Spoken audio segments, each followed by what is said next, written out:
Well, hello everybody and welcome. You have tuned in to episode number 399 of Linux in the Ham Shack. And this is our deep dive episode coming to you from all over the place. We are worldwide tonight. And we're actually missing a co-host. But we'll go ahead and introduce ourselves anyway. I'm Russ, K5TUX, and Cheryl's not here tonight, W5MOO. But she'll be back next time around. And we also have Bill, NE4RD. Good evening.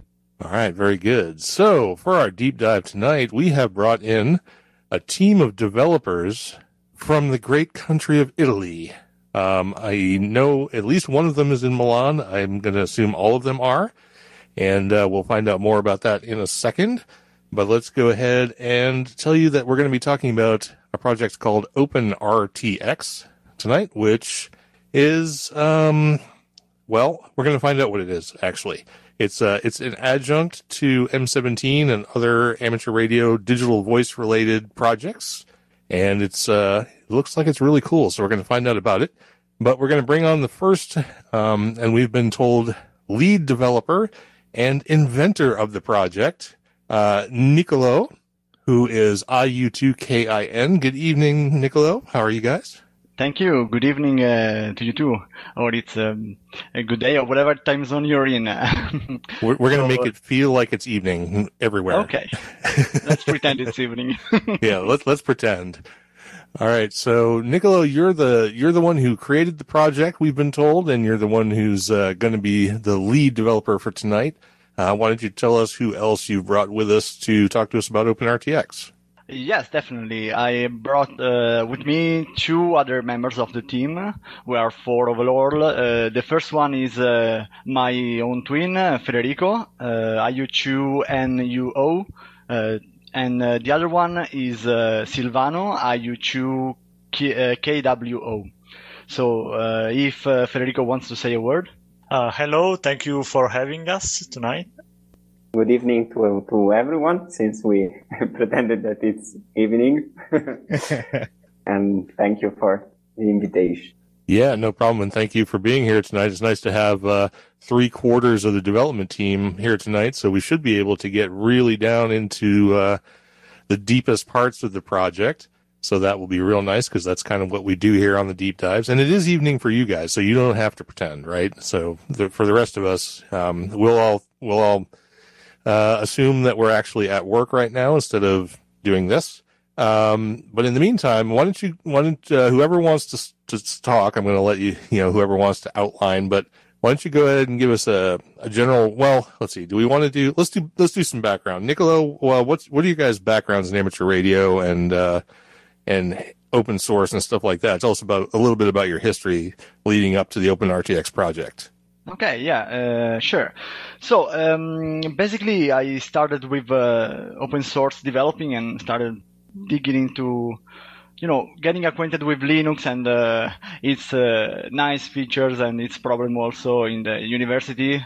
When I was there, I spent the vast majority of my time in a computer club which is called POUL, P-O-U-L, and that's a place where my open source ideals have forged, let's say. But then afterwards came the passion for ham radio, and it was kind of something quite unusual because usually people have some uncle which is amateur or some father, some other guy. Instead, I simply my story goes like this. I purchased a Baofeng, which is a radio we all know very, very well. And then I asked myself, what is the legal way in which I can use this device? The only legal way here in Italy. And I didn't know any amateur operator at the time, so I discovered that the only way was to actually become a ham radio operator. And so I became one. And it was really a very good decision in my life because right now it's really occupying basically all my free time. And I got my license in 2017, and but only recently, maybe I believe that we actually started in last March. I decided together with Sylvano, we decided to start the OpenRTX project because the main reason is that we were in quarantine, we were very bored, we were all alone, and we wanted to do some cool stuff with our radios. So we had the influence about Opengd77. We enjoyed that other project on our GD77 radios. So we were excited by, the idea of developing free software for our radios. But we felt that that other project was kind of limited because it only supported a few radios, which were all clones of the one of the other. And we felt that much more could be done. So we created OpenRTX project. So I don't know. Can I go ahead and introduce the project, or do you want more background? Well, let's get a little bit of background from Federico and Sylvano as well. So we'll start with your brother and find out a little bit about his path in amateur radio and open source. Okay. Well, I also discovered the free software world at university, and I quickly became really interested in that because everything is better if you can put your hands on it and change it or improve it, and it is better when the whole community can benefit from your work. And this fact is true for all open source projects. And it's really rewarding to write open source software and think that a lot of people can use your work and even bring it, develop it further. So it's a few years that I've been following the free software world and using Linux. And on the contrary, I'm an amateur only from I think one year and some months. So I'm a relatively fresh amateur, but I like very much the amateur radio world because it's you can find really quickly, let's say, the frontier of the technological development. It's really fast to go where no one to do something that no one else has done before, and we just did that with the OpenRTX project. Let's say you gather with, you talk with some friends, and we caught the occasion of writing, let's say, the first multi-platform firmware for ham radio radios, and it's really exciting and a rewarding project to work into. And I think I can pass the word to Sylvano. Okay, thank you. Briefly, my biography is that I'm passionate about electronics since basically the very beginning, since I was like 3 years old or something. But in the last years from university, which I began in 2014, now I finished happily. But anyway, when I reached the university, I effectively grew up in about electronics development and software development, because I joined a group in Politecnico di Milano which was developing sounding rockets. And I joined the electronics team, and I began developing basically the embedded systems for the onboard telemetry and things like that. And I joined I got my amateur license in 2017, and I'm the one which has an uncle, which is a ham radio operator. It's India Uniform 5 Hotel India Whiskey, and he introduced me basically to the amateur world, and he pushed me to buy some radios to start transmitting and so on.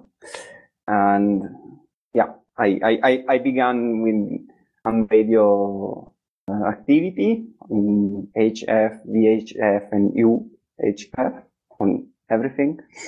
And then last March, talking with Niccolo, we had the idea of extending the Opengd77 project, which then became OpenRTX due to a lot of reasons, which we'll explain briefly in the due course. But we decided, to try to extend the Opengd77 project because it is a very good project, and we believe that open source mates very well with amateur radio.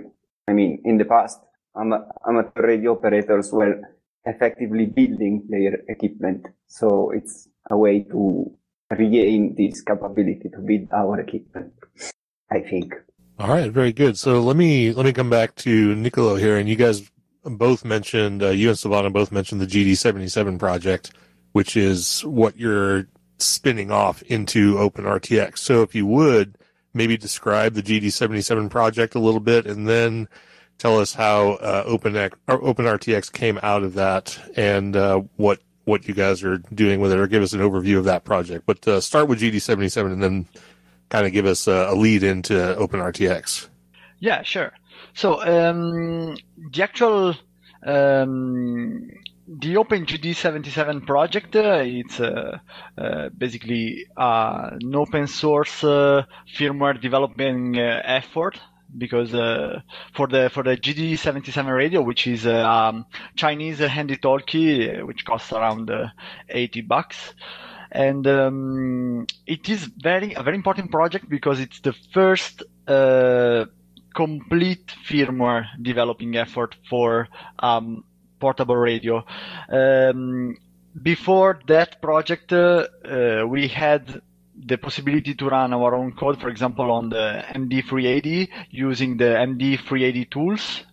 However, that project and relative forks were only addition to the original firmware of the radio, while Opengd77 really has the goal of rewriting from scratch every piece of code that runs on the radio.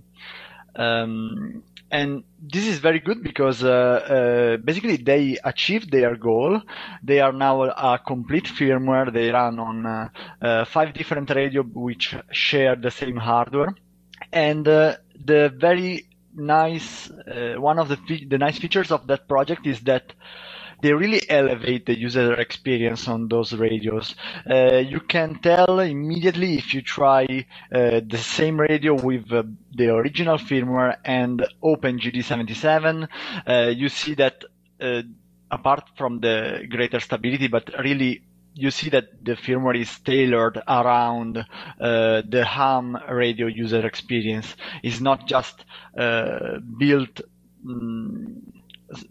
the last you see that it is more refined, it is more feature complete, but it also introduced some other innovations, like the ability of connecting your GD77 to a DMR hotspot and using the RF part of the radio instead of the one embedded in the hotspot, being able to really with a low cost to produce a 5-watt hotspot.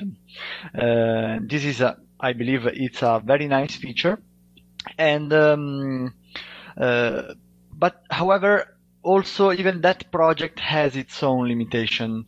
And the one I will just mention one, which is the fact that it is tailored around one single kind of hardware, which is the one of the Radio Oddity GD77.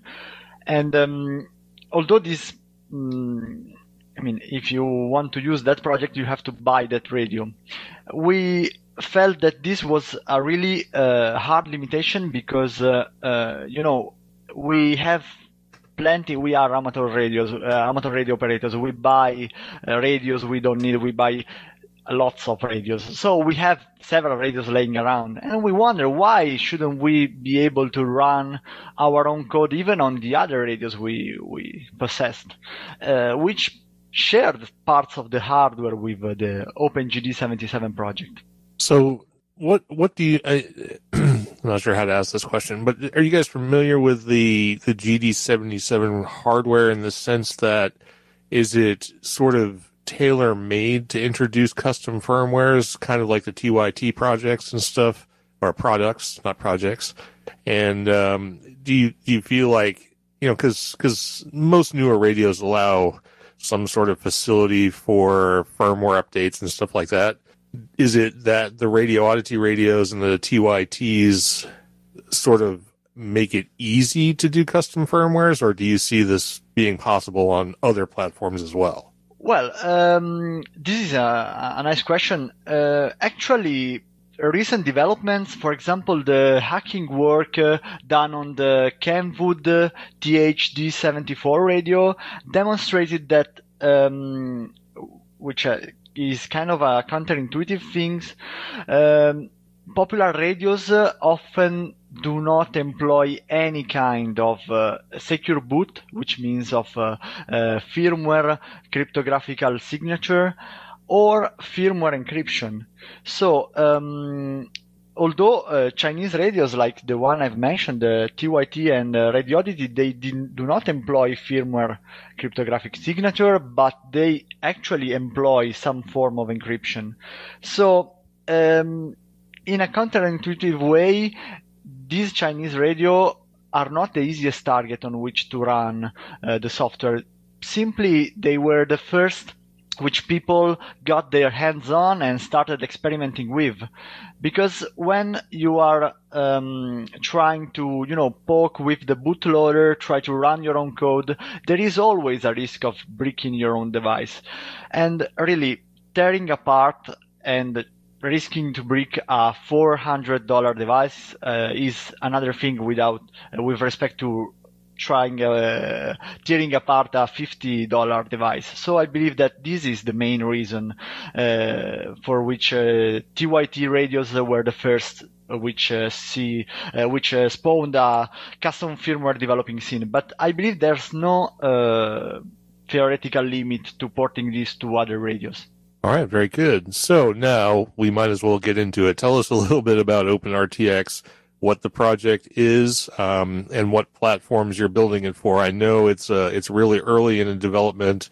I think you're saying it's alpha stage at this point, but you do have proof of concept builds, and you have actually run it yourselves, and other people have run it on some TYT radios. But what is OpenRTX, and what does it do for you? Okay, so OpenRTX is basically a community build, so open source free software firmware for all the ham radio, digital or analog radios. Basically, I wanted to keep this as general as possible because this is what is on our mind. We want to build some piece of code which will run on as many radios as we can, providing with a basic set of features. So if a radio is a DMR radio, we want to be able to support that. If a radio is an HF radio, we want to be able to support that.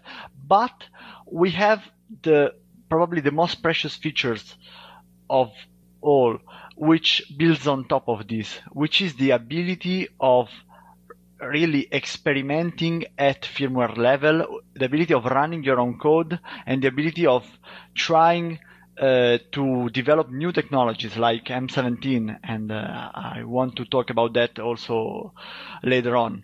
By the way, regarding the developing stage, ours is still a young project. It has less than 1 year old, but we already support 4 different families of radio, and on 3 of them we have also analog transmission and reception.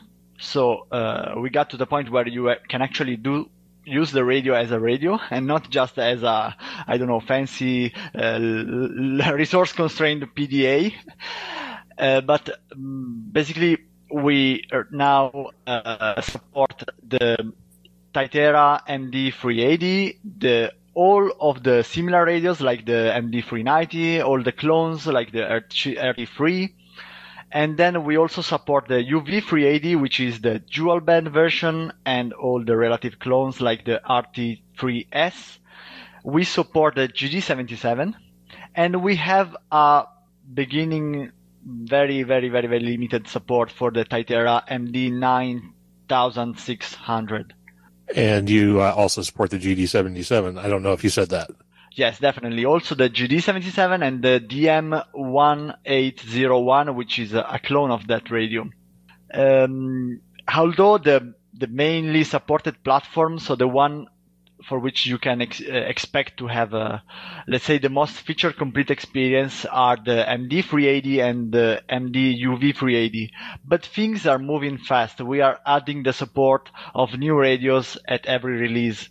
So right now, the firmware is still experimental, so we cannot say to amateur that they can expect something, they can expect a feature complete radio. But if they want really to experiment something new, if they got bored by their own radio, they want to try a new firmware on it, I believe they should try our own firmware. We are making our best so that they can interchange our firmware with the original one or with other firmwares like the Opengd77. So we want to enable ham radio operators to effortlessly exchange firmware to have fun and to also help us in developing our project. I know you sent me a matrix of what features will be supported and what currently are supported on each of the different platforms, and I think right now you only got analog working so far, and I guess a proof of concept of M17 on the MD380. Is that right? Yes, definitely. But really, we have gained the support of the analog for the UV380 this week, so it will be out in the next version. But yes, on the MD380 is our most supported radio, and on that the FM reception and transmission should be reliable. It should work, and we have also an experimental test of transmission with M17. Oh, very good. So before we get two more into the project, what do each of you guys do as far as development, or do you all do it all, or have you guys segmented yourself into different facets of development? Well, we are kind of specialized. Sylvano, IU2NUO is our hardware guy. He's the one whose radios spend more time into PCs than all together. So maybe Sylvano, you can tell a bit about your part. Yeah, I'm basically using my radios as development platform in this period. So anyway, being passionate about embedded systems development, I'm the one who is in charge of writing the low-level drivers, for example, all the interface code towards the hardware. And yeah, my radios spend most of their time torn apart on my desk, because for the development, I have, for example, to probe signals, the communications between the various chips, because we don't have documentation. So the only way to do proper analysis of the underlying hardware is basically by reverse engineering.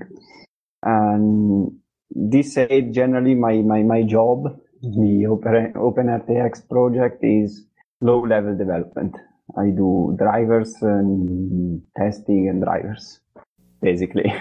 So this is because also in our project, since we aim to be compatible with many different radios which have heterogeneous hardware, we developed some interfaces so that we have a standard way of dealing.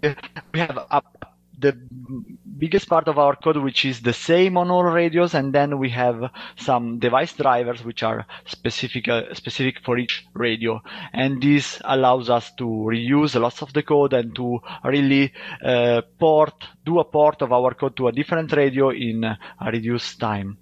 Instead, Federico, IU2NUO recently was more focused about the development of the user interface of the radio. Federico, if you want to tell us more.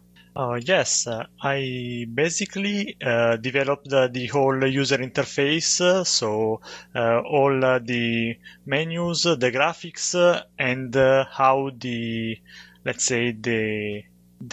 interface of the radio. So when you use it, what each button do, how the screens are composed, and this was really fun to do because I managed to design the user interface from scratch. I basically started literally from paper and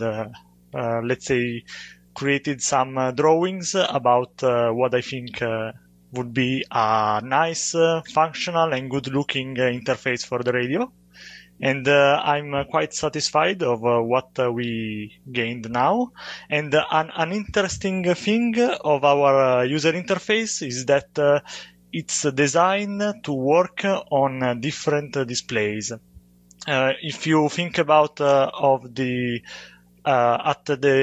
TYT MD380 versus the GD77, which we both support, they have really different display. For example, one is roughly is twice as large as the other, and the MD380 has a color display, which the GD77 hasn't. So a challenge was to develop a user interface which would adapt to different formats of display and different capabilities. For example, color versus black and white. And we managed to do that with the same code, which kind of goes along with the general philosophy of OpenRTX of supporting as many different hardware as possible and sharing as much code as possible. So we didn't develop two separate code to handling different displays, but we try to be smart and write smart code that can adapt on the characteristic of the radio which you are using. So I have a question. So when we talk about development and programming and stuff like that, we usually talk about it for like an Intel PC platform or something along those lines. And you can say, well, the code is written in C++ with GTK, GUI overlay or something like that. So what does a firmware get written in? Well, our firmware is written in C, and developing on it for it depends. The flavor of the development depends on what are you writing. Because when you are writing some more general code like the user interface or developing the parsing of GPS data structures, this is something very close to the developing experience on a PC. In fact, we also our project also can compile for Linux, and we use that to speed up the development of the user interface, because flashing one radio takes 30 seconds, and we really didn't want to lose that time and each time try a change, compile, flash. So basically on Linux we have just a headless part without the radio part.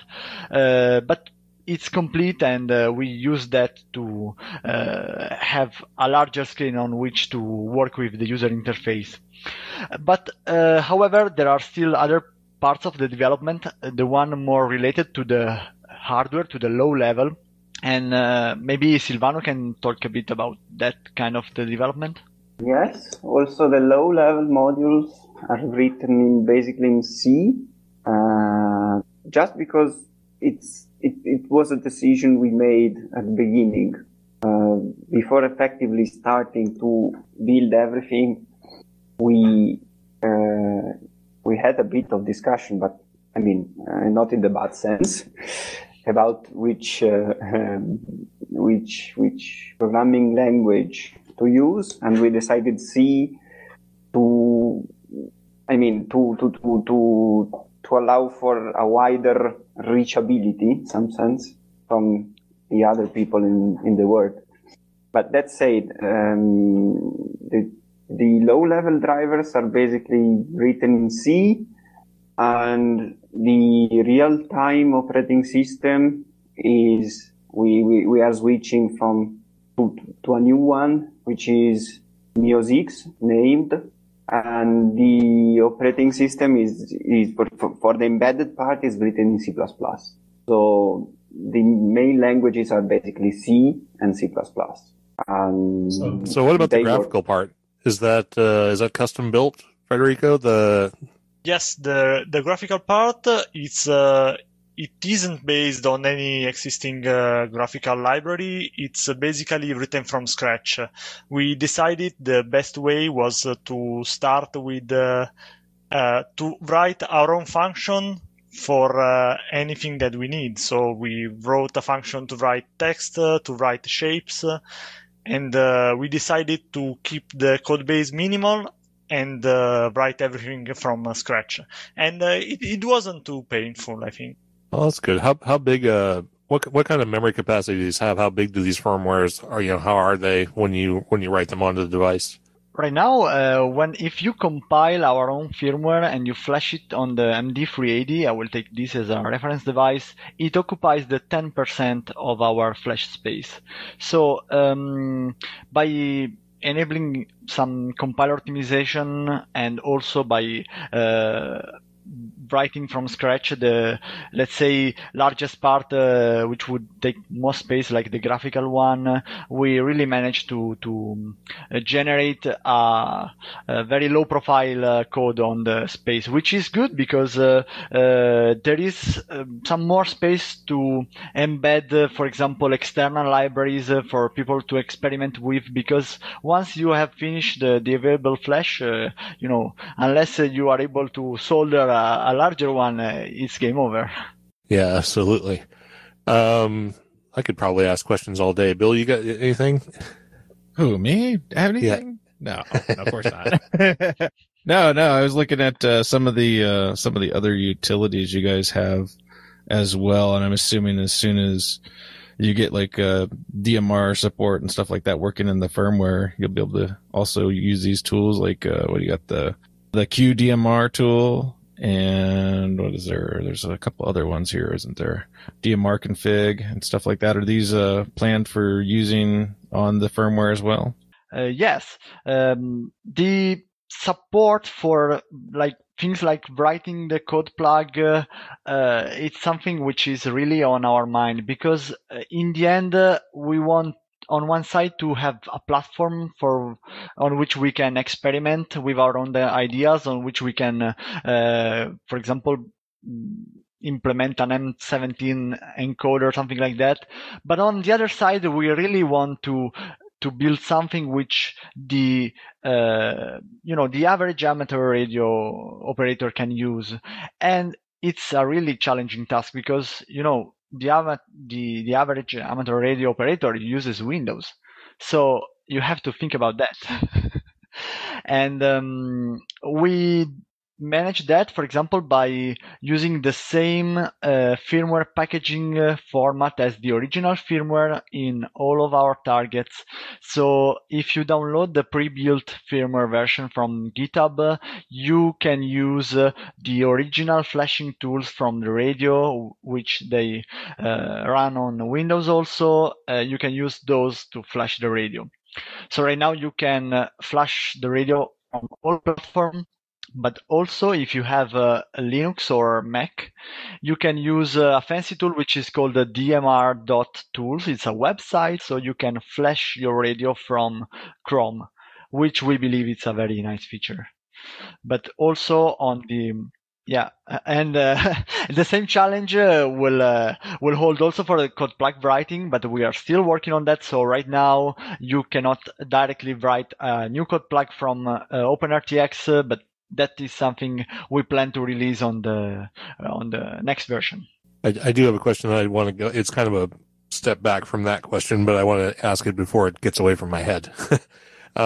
Speaking specifically of like the MD380, that's traditionally a DMR and analog radio. It supports both of those, but you're going to be adding M17 to it and presumably other modes as well. So how exactly are you guys creating, how are you guys getting the radios to do the mod and demod on these modes? I mean, what are you guys doing? Are you trying to replicate the original firmware like for DMR, or are you doing your own thing as far as getting it to mod and demod, M17 DMR and so on? Yeah, this is a very good question. Before answering it, I will briefly mention how the radio is made, is built.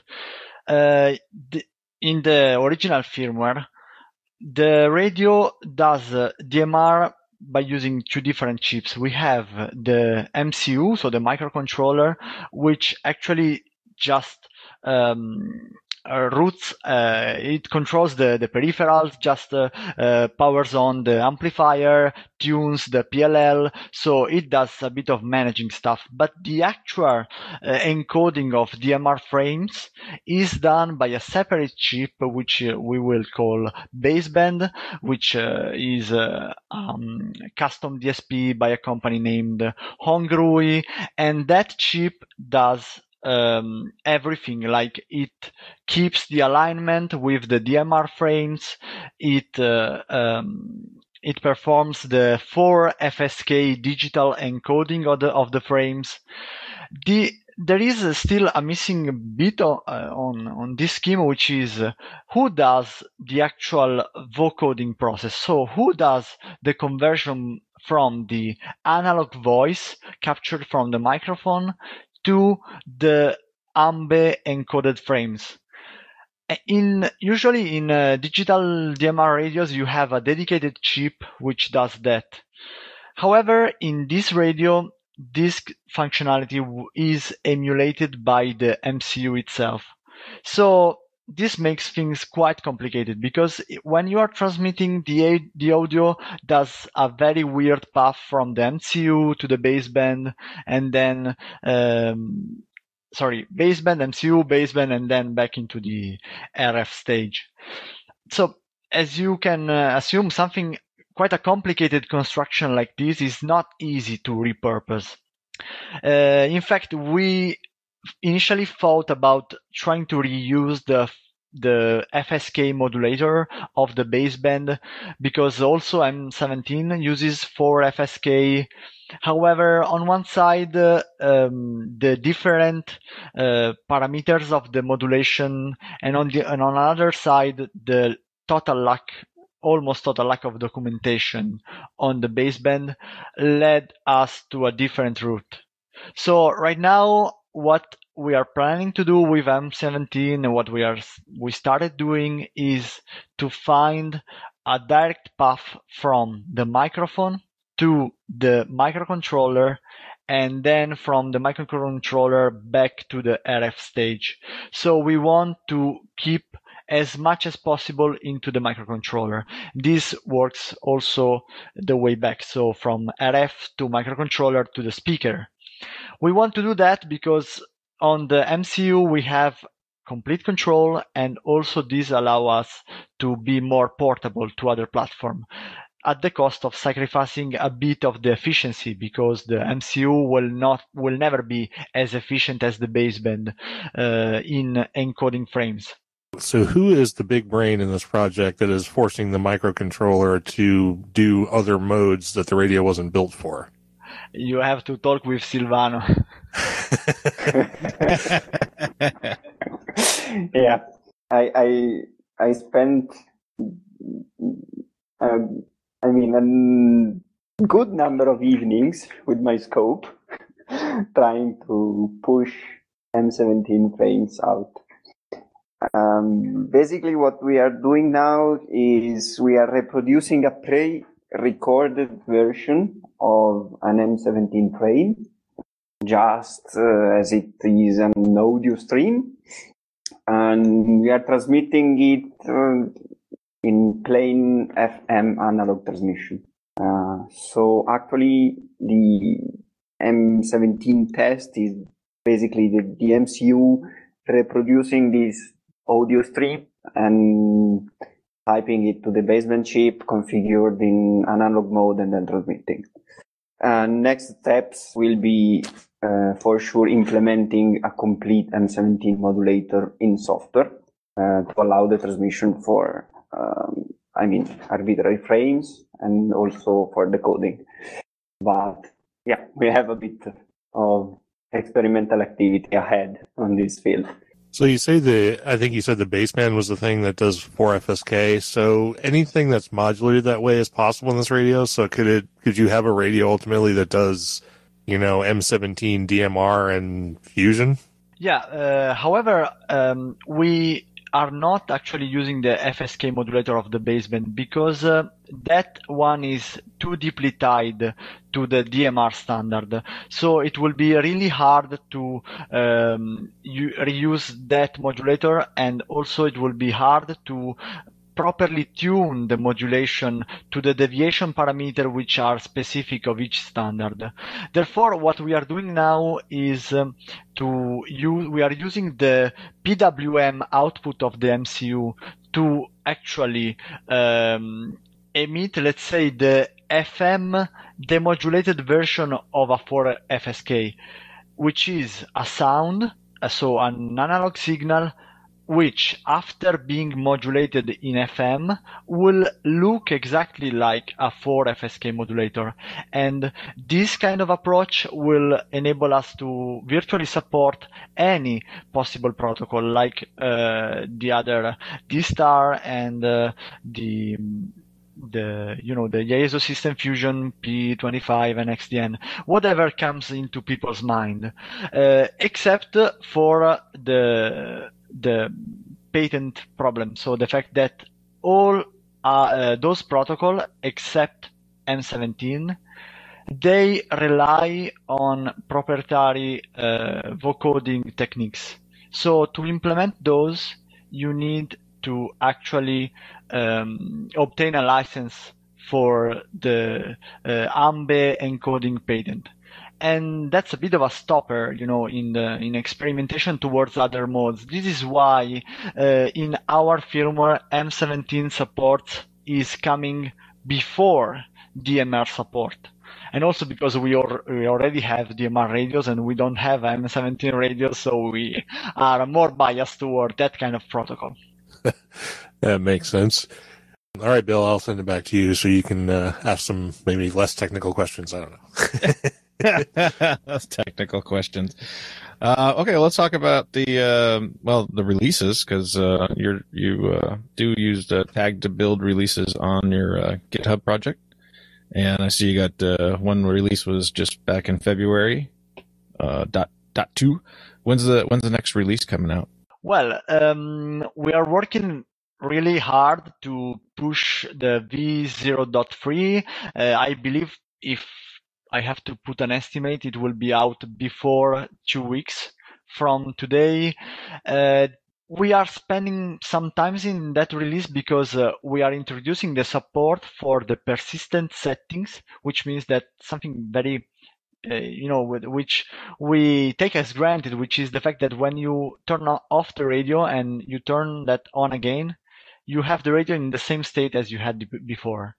Something very simple like this is actually really complex. It has some hard consequences, which is the fact that we have to, I'm again delving into technical details. I don't want to keep this too much technical, but you have to write into the flash of the radio.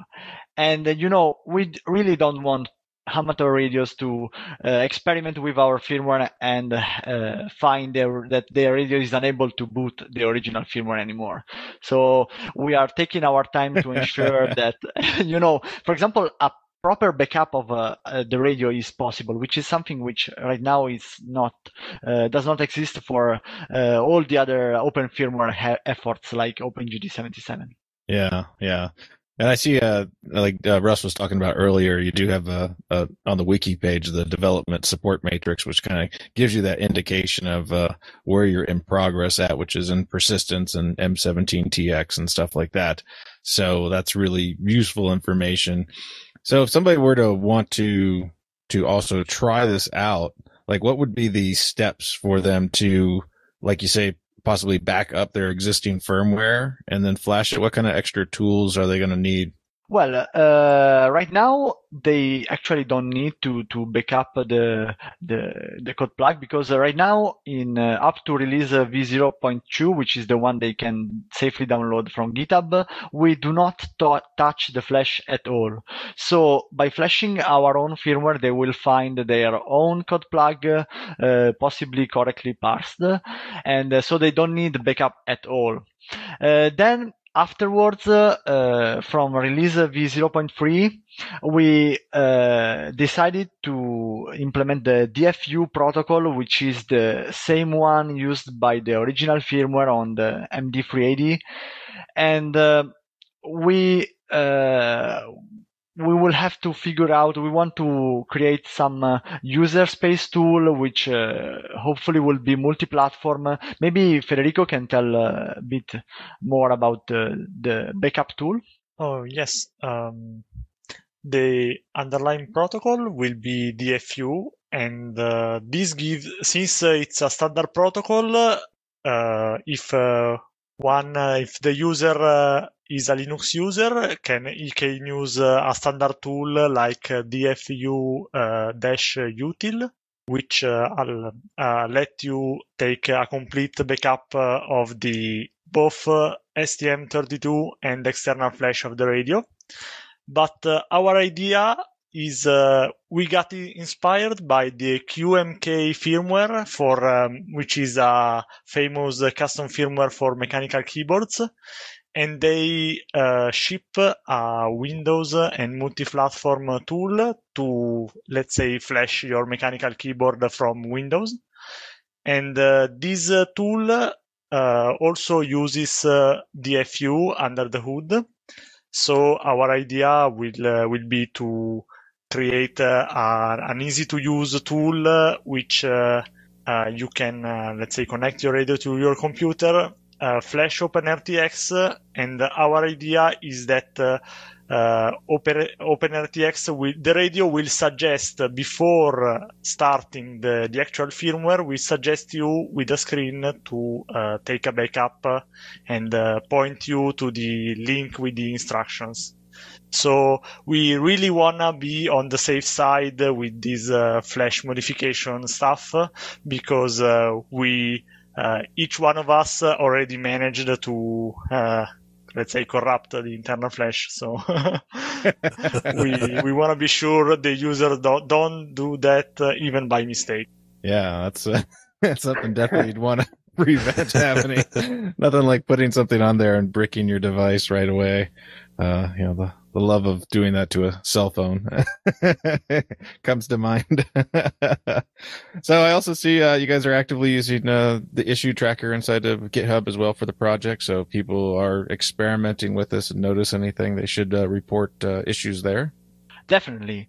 We really believe in a community-based development model. So people are free to first report what they think are bugs. They can do that either on GitHub directly by opening an issue, or they can reach us on our Discord server, which is referenced by, I believe, both the GitHub repo and our website, which is OpenRTX.org.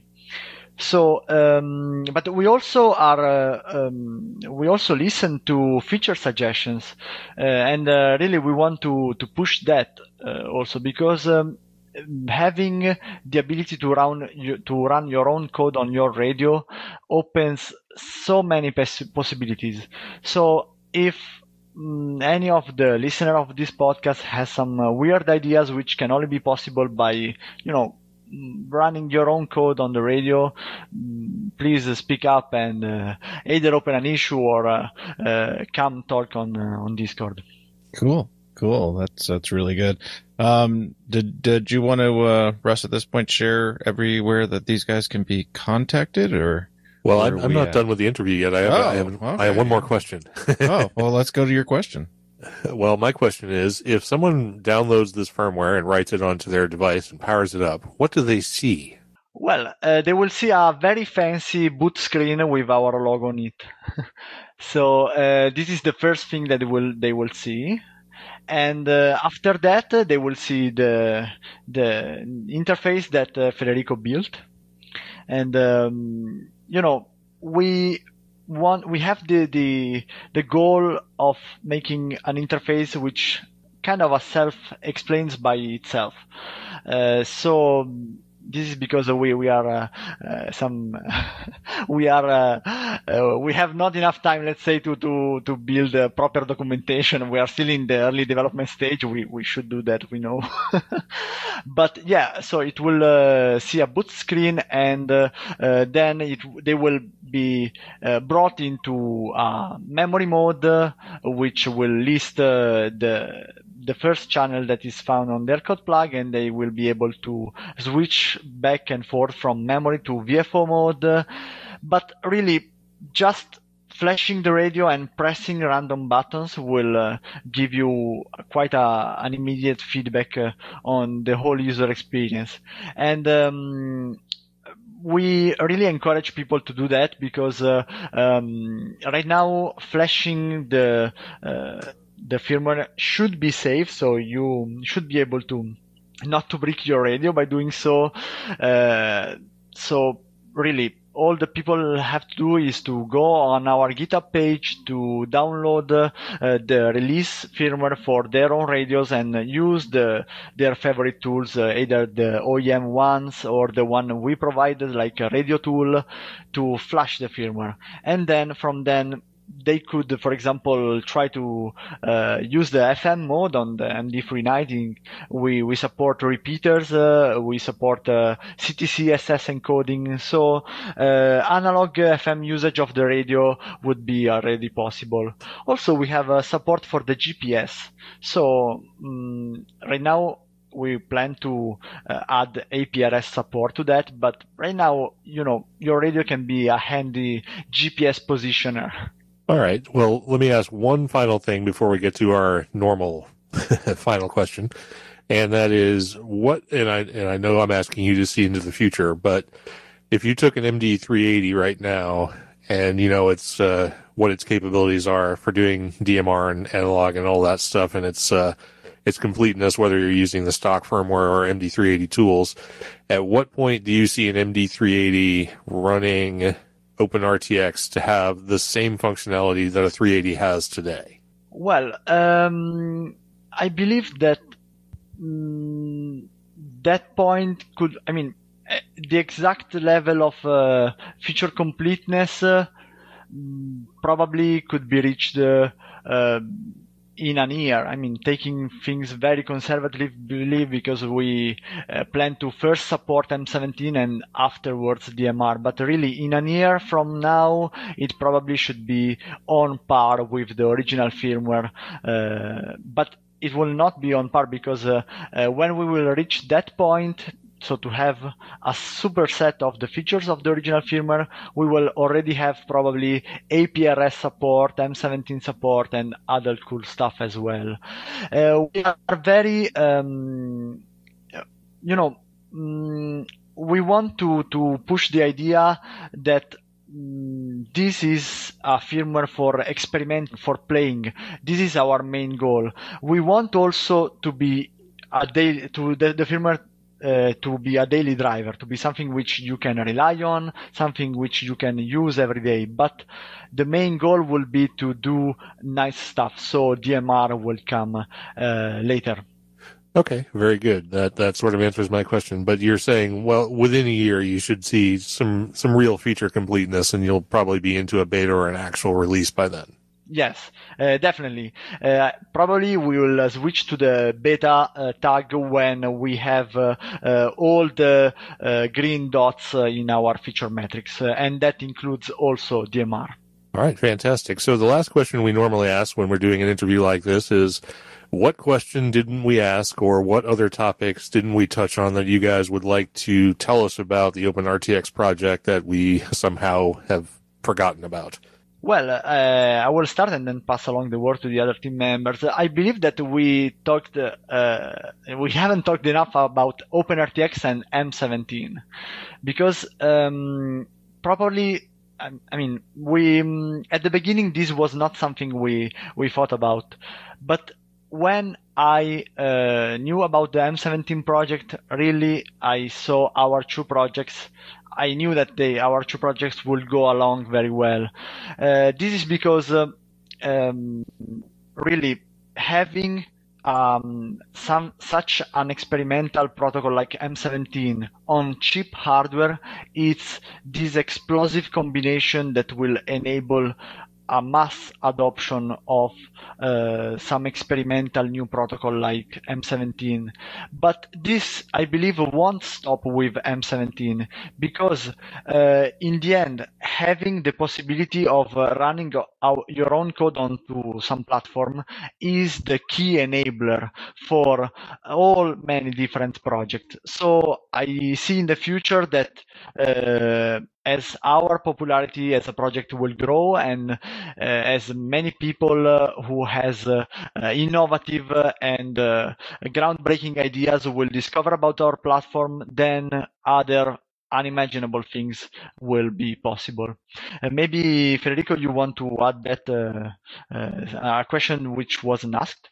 Yes, something which we didn't cover in our conversation is documentation.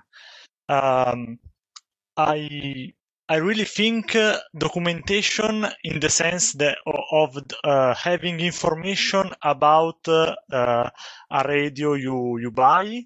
I think it's very important, especially in the ham radio ecosystem, because it's within the rights of an ham radio operator to modify, repair, and discover how their equipment works. And this is usually common in expensive radio, because when you buy them, you usually sometimes receive also the schematics, for example, or the repair manual. But this aspect is completely lacking from Chinese radio. They when you buy them, you always only receive a poorly translated user manual, and this is really a pity, because lack of documentation, schematics, and detail about the hardware really makes more difficult experimenting with the hardware an operator owns. So to this, regarding this aspect, one of our goals is also to document and gather as much information as possible about the hardware which we are covering as our targets.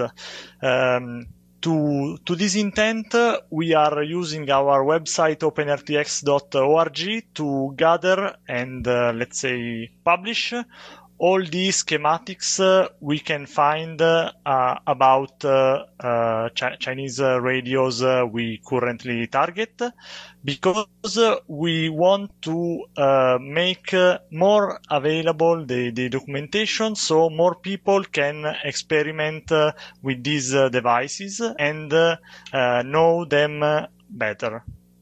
Yeah, so I will ask the same questions to Sylvano. I will forward it. Do you feel that something hasn't been covered in this interview? No. I mean, I think you provided really a lot of information. No, I just want to tell a little fun fact about how the development started and how we managed to work in the first 3 months of development. Because we start developing OpenRTX in March 2020, and until June 2020, I hadn't in my house an MD380. The only one who had a radio who was Niccolo. So I was developing something, sending precompiled binary to him through Telegram, testing, having a feedback and so on. So the first 3 months were like peer-to-peer development.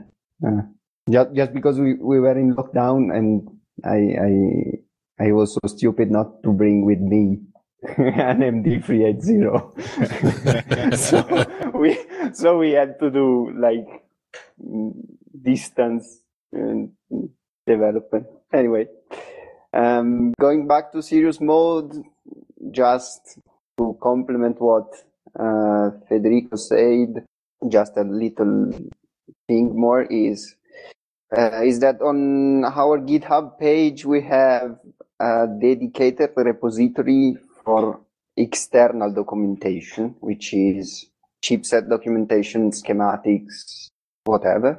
And if someone has something which can be helpful for the development, and he or she feels secure about sharing it publicly, please open an issue, write on Discord, write an email, whatever. But if you have documentation, you can share it publicly. Please give us that documentation. We really need documentation to better understand the hardware, for example. So if you have documentation, please provide, if you can, of course. All right, that's great. So that actually leads very nicely into what you should probably tell everybody about where they can find the project, where they can get in touch with you guys and all that stuff, like mention the website again, the Discord server, GitHub location, and anything else that people might need to know to get information about or contact you about or provide you information for the OpenRTX project. Yeah, we haven't mentioned one channel actually. We have an M17 reflector which people can use to get in touch with us, which is m17.openrtx.org. However, this is more for, experimenting with the protocol and having fun, because we are not always listening on that, and we are not recording the stream. So the main channels are the Discord, which is published on the website, and GitHub, obviously, for the, let's say, more development related questions. All right. Well, we'll have addresses for all of that stuff in the show's notes. So make sure to check those out if you're interested in the OpenRTX project, and make sure to get in touch with the guys, download the firmware, try it out on your supported device, and see where this project is going. We look forward to seeing where it winds up and how the development comes along, because it looks really interesting, and I'm always interested in playing around with some experimental firmware on my cheap Chinese radios. So with that, I think we've come down to the end of it, so we can say thank you to Federico and Sylvano and Niccolo for being here with us tonight. We appreciate you guys coming on. Thank you very much for giving us the possibility to speak about our project. Thank you. It was a pleasure. Yeah, the same for me. Really, thank you. All right, and thank you guys once again, and I hope we'll catch up with you maybe in 6 months or so and see where the project is, where it's headed, and what kind of support you guys have have created for these devices, and maybe you've got some new hardware coming down the pipe at that time. But we'll definitely follow along with the OpenRTX project and keep up and let people know where you guys are at. It sounds interesting, and we love that you're doing this in an open source way and really supporting the community and open development. Yeah, we will see in a year if we will be able to keep our promise. Well, thanks, guys. Take care. Have a great evening, and we'll be in touch soon, I'm sure. All right. Well, thanks to the OpenRTX guys for being here tonight, and we're going to go ahead and wrap up the show, but we do have a little bit of feedback, or not feedback, actually. We do have some announcements we want to make, and as you're hearing this, if you're hearing this on time when it's first released, the QSO Today Virtual Ham Expo is still ongoing, so you can sign up for that. Was it QSO Ham Radio Virtual Expo.com or something? Yeah, sounds close. Yeah, it's close. You just Google for it. You'll find it. It's not that hard to do. And, we'll of course be there and, come communicate with us. Try out this Air Meet platform. Make it interesting. We hope to see you at the QSO Today Virtual Ham Expo.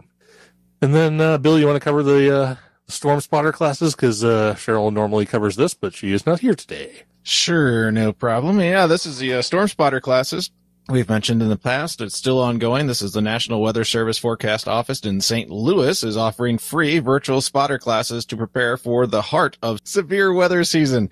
If you would like to assist your local community by becoming a volunteer storm spotter and reporting severe weather to the National Weather Service, or if you simply want to learn more about severe weather, consider attending one of our virtual sessions. Attendees are taught the basics of thunderstorm development, storm structure, the features to look for, and where to find them. What, when, and how to report information to us at the National Weather Service is also covered, which is very important. That's the most important part, is actually what is reportable weather. Attendees will need a desktop or laptop computer to view the presentation. Additionally, we will use interactive polling software throughout the presentation, which will use your cell phone should you choose to participate in the polling questions. Please do not register for more than one course. And let's see, the courses coming here. The last one here is going to be March 20th. Yes, all the other ones have passed. So this is the last course. If you haven't signed up yet, it's Saturday, March 20th at 2 p.m. Central Time. So check that out. These courses may be canceled or changed on short notice due to active weather. We will communicate these changes via the website and our social media channels. So check out the link in the show notes for registering for those. And I think that's it. All right. Well, that is it, actually. So this has been a really educational deep dive on the OpenRTX project. I really enjoyed it, and I hope you all did too. So thanks, everybody who listens to and supports the show, for tuning into this deep dive episode number 399 of Linux in the Ham Shack. I'm Russ, K5TUX, and Cheryl, of course, is not here, but she'll be here next time, W5MOO. And I'm Bill, NE4RD73.